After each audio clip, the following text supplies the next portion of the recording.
So last night on Monday Night Raw, John Cena went one-on-one with Cesaro, and all I have to say is, that's what I'm talking about.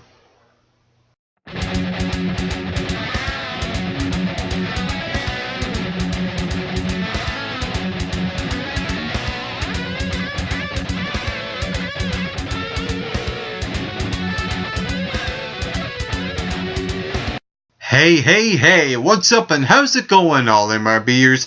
I am your co-host, Mike McRock, and I'm so glad that you have took your time to watch this video right here today on the McRock and Bolt Wrestling Review Show. Last night was WWE Monday Night Raw, and the show kicked off with John Cena. He came out and he stated that there will be a new WWE World Heavyweight Champion, and he will be me. And he goes on to say that I will face Batista for the WWE World Heavyweight Championship at WrestleMania. And he gets interrupted by Antonio Cesaro and Zeb Coulter. They came out and they stated about Cesaro winning over Randy Orton on SmackDown, and I was watching that match too, and here I'm thinking, this is a really good showing by these two guys, and Antonio Cesaro is getting that push. His stock market is on the rise, and he's been looking great. He's a workhorse. He can go in the ring, and he's been tremendous. This past week, and now this week on Monday Night Raw, and you'll see what I mean on this review when he has a match on last night's show. And, of course, he gets interrupted as Sheamus comes out and basically says, I'm going to kick everyone's head in.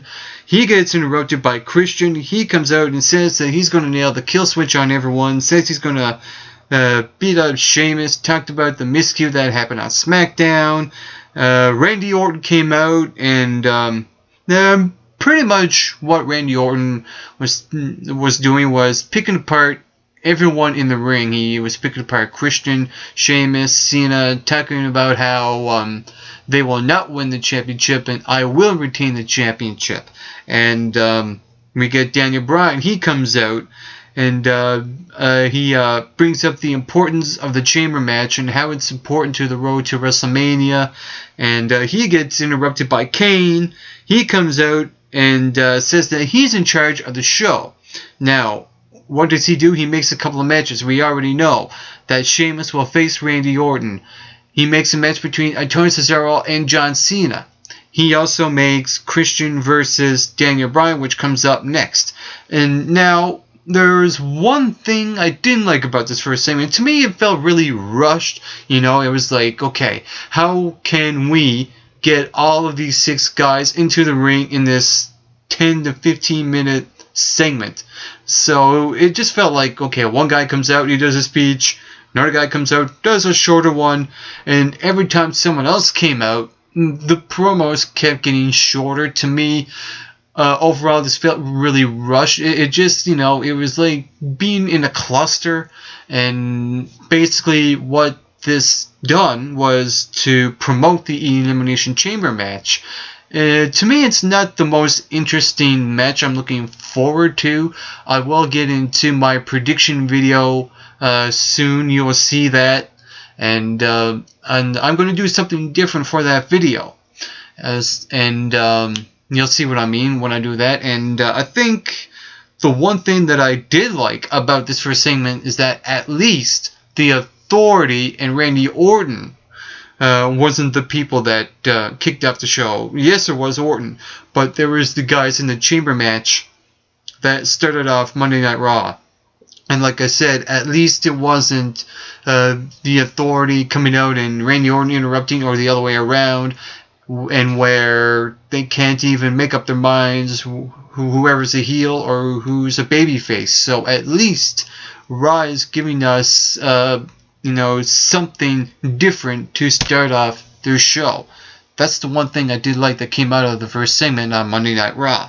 We get to the Daniel Bryan and Christian match afterwards. To me, this felt really anticlimactic because, Daniel Bryan, the roll-up victory on Christian, I can understand it because what came after was that Kane got on the microphone again and said that, oh, I forgot to mention, you're in another match with me. So Kane comes in and he just practically just dominates on Daniel Bryan. Daniel Bryan tries to come back. Kane gets back at him again and gets himself disqualified. He gets on the microphone and says, "Yeah, I know, I'm disqualified." And I'm like, dude, we know. So it wasn't really necessary for Kane to get on the microphone and say that, because we as an audience know what happened. He didn't have to get on the microphone and state what happened. It just feels like that the WWE is treating the audience like they're dumb. I think. That's the only way I'll put it. Up next, we get a match between Santino Marella and Fandango. I know, that whole thing has fizzled out. So has his character, so is his gimmick. And what happened was that, we saw before the match started, they show highlights of Emma on NXT, and Emma was at ringside with Santino.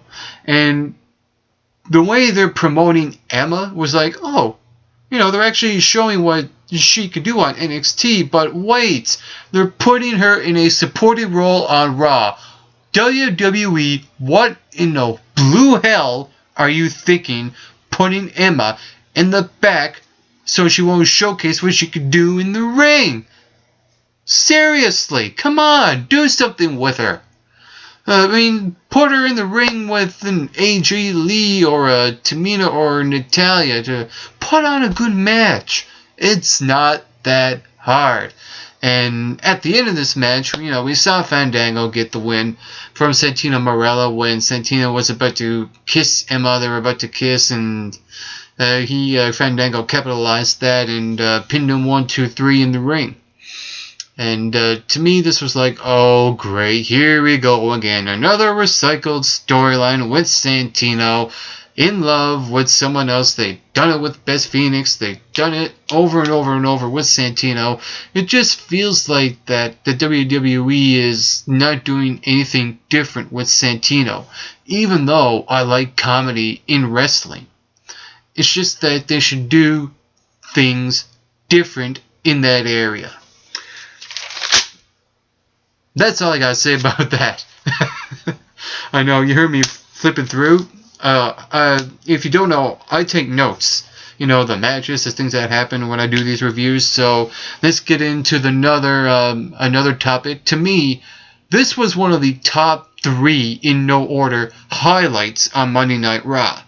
Now, before that first highlight happened, Roman Reigns went one-on-one with Mark Henry, and the Shield was at ringside, and I enjoyed Roman Reigns in this match, believe it or not. I like the little things that he was doing in the ring, like before he went for the Superman punch. I seen that intense look on his face, and here I'm thinking, oh my god, this guy's a force to be reckoned with now. And I knew that after the Royal Rumble pay-per-view because he eliminated 12 guys. And seeing Roman Reigns developing week after week after week since then has been looking stellar.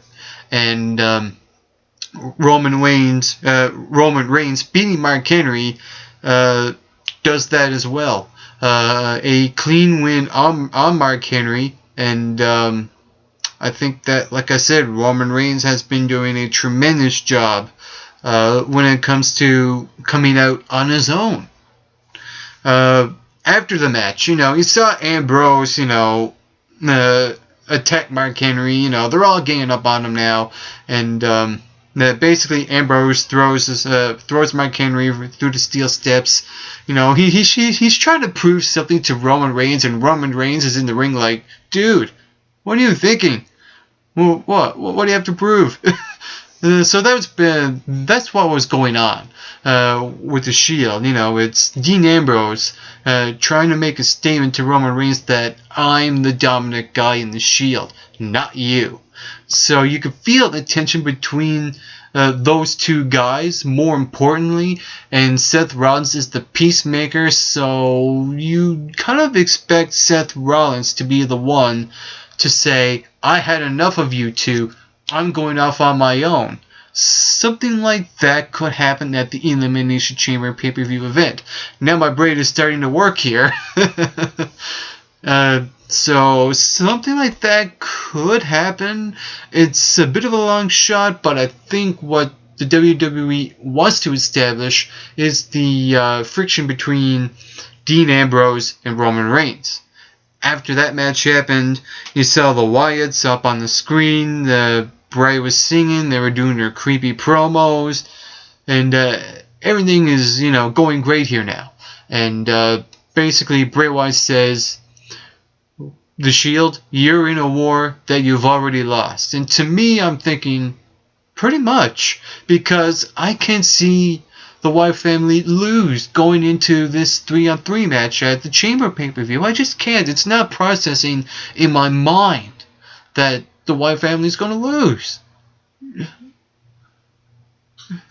So, with that being said,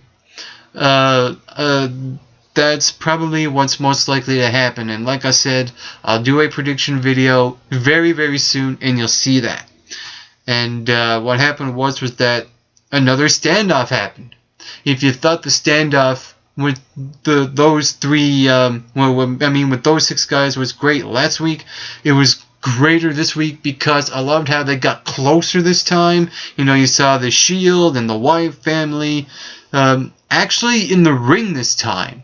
And the Shield goes closer to the Wyatt family, and the Wyatt family steps back.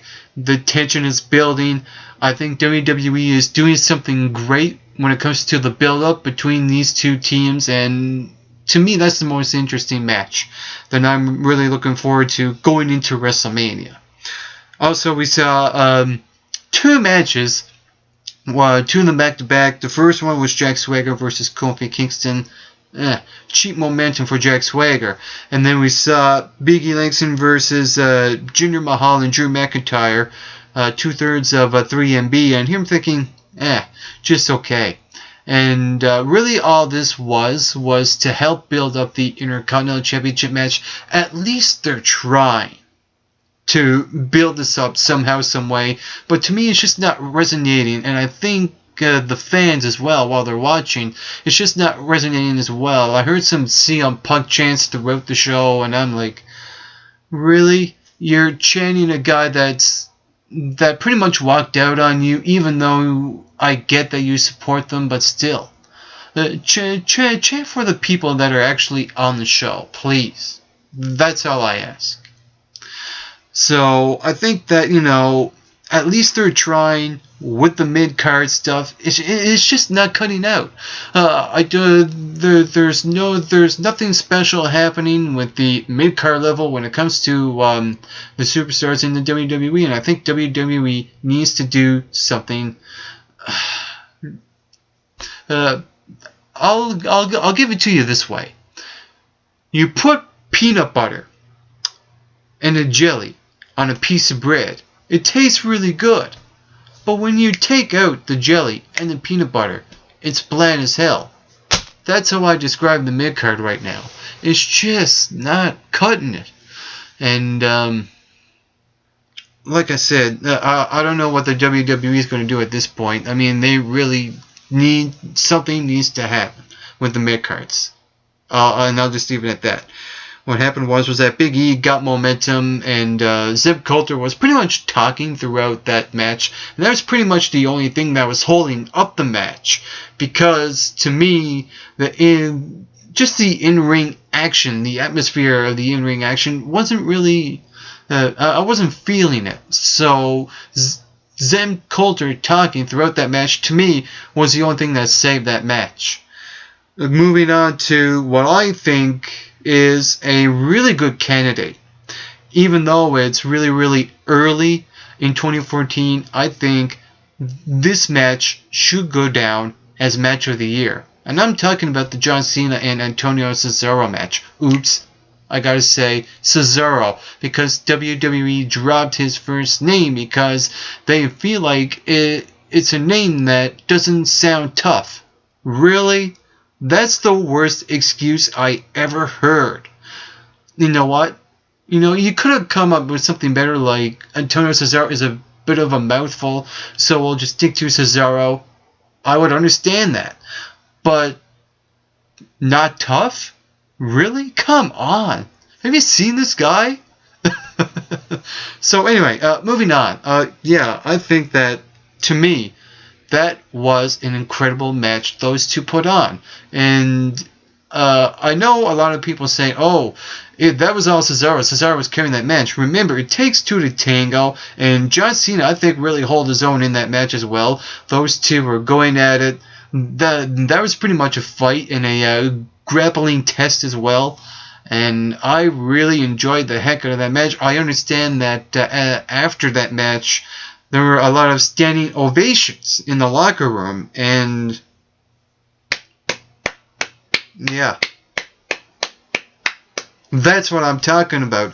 And now, I know there are some people now saying that, oh, Antonio Cesaro lost to John Cena, and John Cena has nothing to gain. Are very understandable, and I completely agree. The only thing is that if that wasn't a great match and Cesaro lost, that would have been an ultimate burial. But at least when Cesaro and John Cena were in the ring together performing in this match, they made it look so great, it really didn't matter if Antonio Cesaro won or lost the match, as long as he had a really good outing, and that's what happened. Moving on, we see a little backstage segment with Triple H and Randy Orton. They were talking. Batista comes up from behind Randy Orton, and there's a little foreshadowing going on there. And then Alberto Del Rio comes in, and the two of them are talking a bit. Batista takes a shot at Del Rio, and Triple H was basically looking on, pretty much really didn't know what to do here. I'm like, okay, should I say something? Should I go? I don't know. I thought Triple H throughout that backstage segment felt a little uncomfortable. And to me, you have Batista and Alberto Del Rio in a very, very, very, very, very short amount of time on the show without any build-up going into their match. Ridiculous. I mean, they're booking this match, Batista, Alberto Del Rio, a big match, and they're barely promoted. And that just goes to show the faith the WWE has with this match, because they don't expect that to be a great match, and neither does the audience watching. Batista's style of wrestling is really boring. Even though he's a powerhouse, he does have his intense moments. He's a boring wrestler. And so is Alberto Del Rio. Yes, you can make the argument that technical wrestling is boring. He's very one-dimensional. And to me, when those two are going to go in the ring, I might just end up falling asleep. Huh? Is the match over? That's how much I really not looking forward to that match. Just not. Now, with that being said, we also got to see another backstage segment with Titus O'Neil. He had his little interview. To me, he really didn't need to yell to get his point across, and he was promoting this match with Darren Young, going into the Elimination Chamber pay-per-view event. I got my own little theory on that. It's not much, but it's a little theory. The Wyatt family went one-on-one with the Los Matadors and Sin Cara. It was just an okay match. It was just a way for the Wyatt family to gain momentum going into the Chamber pay-per-view event. Also, the New Age Outlaws, Billy Gunn went one-on-one with Jey Uso. And to me, there was a little bit too much focus on Road Dogg and Jimmy Uso on commentary while they were talking. To me, they could have concentrated a little bit more in the ring. Although I do like the story that they're going with this, and I have also my own theory with this match as well. Between these two teams, what happened? Jey Uso won. I expected that because so sometimes you can have one guy beating the champion, and to me that signifies that the champions might come out victorious. And like I said, I got my own little theory. I'll save it for the prediction video. And the main event was Randy Orton going one-on-one with Sheamus. To me, this didn't have the fire that John Cena and Antonio Cesaro had. So, in a sense, it was a letdown. And knowing that Sheamus will be facing Randy Orton just felt like this wasn't going to be a good main event. Of course it wasn't, and I expected that to happen. And I noticed now that for the past couple of weeks there has been the finger pointing that's selling to WrestleMania, and there's going to be a lot of that. Expect a lot of finger pointing to the WrestleMania sign. It's cliched as hell. Yeah, I know. Anyway, moving on. Now, while I was watching through that match, right away we get the CM Punk chants. We get some boring chants. We get some other chants, etc., etc. In the end, no one won the match. What happened was that when Sheamus was about to hit the bro kick, the Shield came out. And everyone in the Chamber match came out.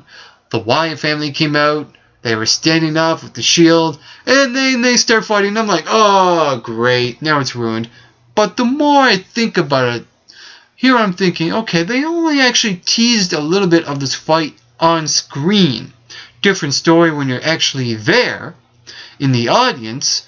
But on screen, I like the teasing of the match while they were brawling. And I love how the show ended as well, in a brawl. That's how a Raw, before a pay-per-view event, like the Elimination Chamber, should happen. I think that was a good way to go out. It was a decent way to kick off the show. The standoff between the Wyatt family and the Shield before was excellent. The match with John Cena and Antonio Cesaro was absolutely phenomenal, and those were the good things.